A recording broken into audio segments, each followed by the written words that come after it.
I remember the way their laughter pierced through me like shards of glass. There I stood, a freshly minted forensic scientist, trembling with passion as I shared my groundbreaking idea about cold case textile analysis.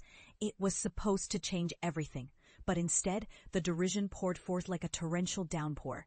Textiles? Really? You think you can solve crimes with fabric? My father spat, his words laced with disdain. You'll just embarrass us, you know that? Get a real job. My mother shook her head, her silence louder than my father's verbal assault. My siblings smirked, exchanging knowing glances as if they were all in on some cosmic joke I had missed.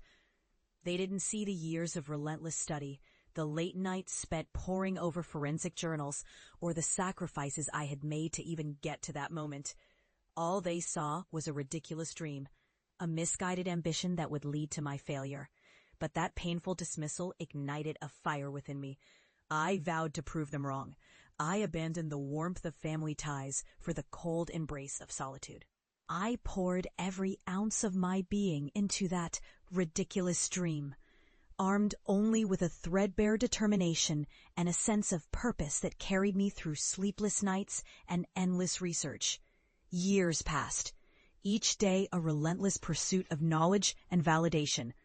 I was ridiculed at academic conferences, dismissed as a conspiracy theorist for exposing what I believed to be flawed forensic methodologies.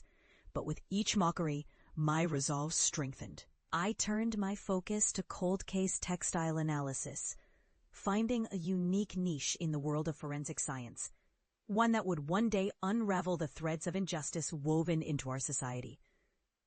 Finally, after countless trials, I unearthed something monumental, evidence hidden in the most innocuous of fabrics. My innovative approach began to solve long unsolved crimes, cases that had left families shattered for decades. Word spread like wildfire. I was being recognized as a pioneer, reshaping investigative science. I transformed barren lands into thriving ecosystems of truth and justice, intertwining my passion for textiles with the pursuit of clarity in a world too often clouded by doubt. And then the day came when I received a coveted award for my contributions to forensic science. I was invited to speak at a national conference, and my heart raced with anticipation. I hadn't returned home since the day they had belittled my dreams, but now it was time to confront my past. Standing on that stage, as I shared my journey and the groundbreaking cases I had solved using textile analysis, I glanced at the audience. My parents were there. A mix of disbelief and regret painted across their faces. As I spoke, I could see my father's shoulders slump a little lower with each revelation, and my mother's eyes glistened with unshed tears. The laughter that once rang in my ears now felt like a distant echo, swallowed by the applause that enveloped me.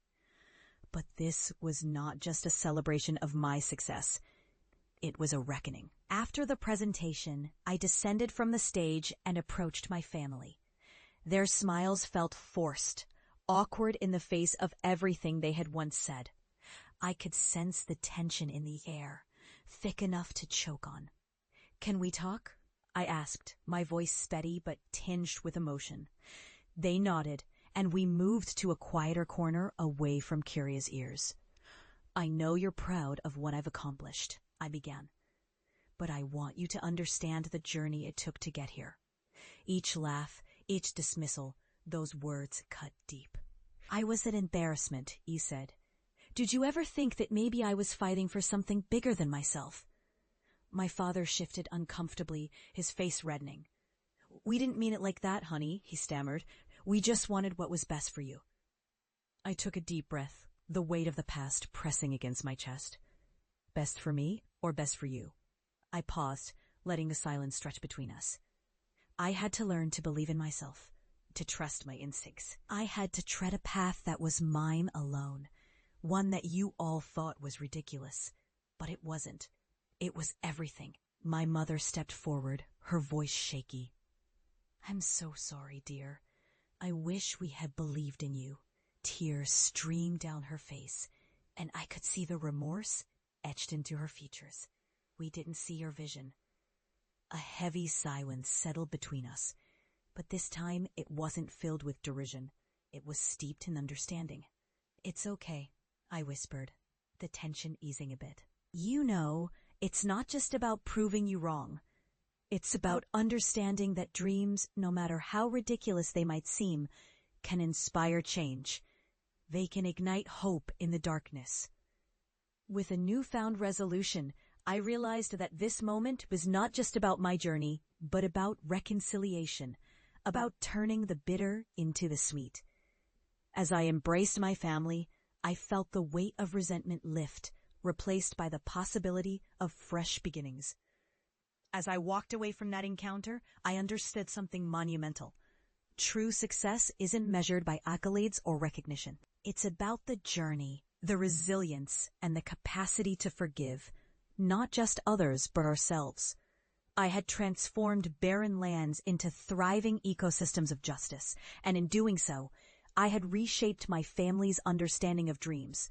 And for the first time in years, I felt at home, not just in the embrace of my family, but within myself.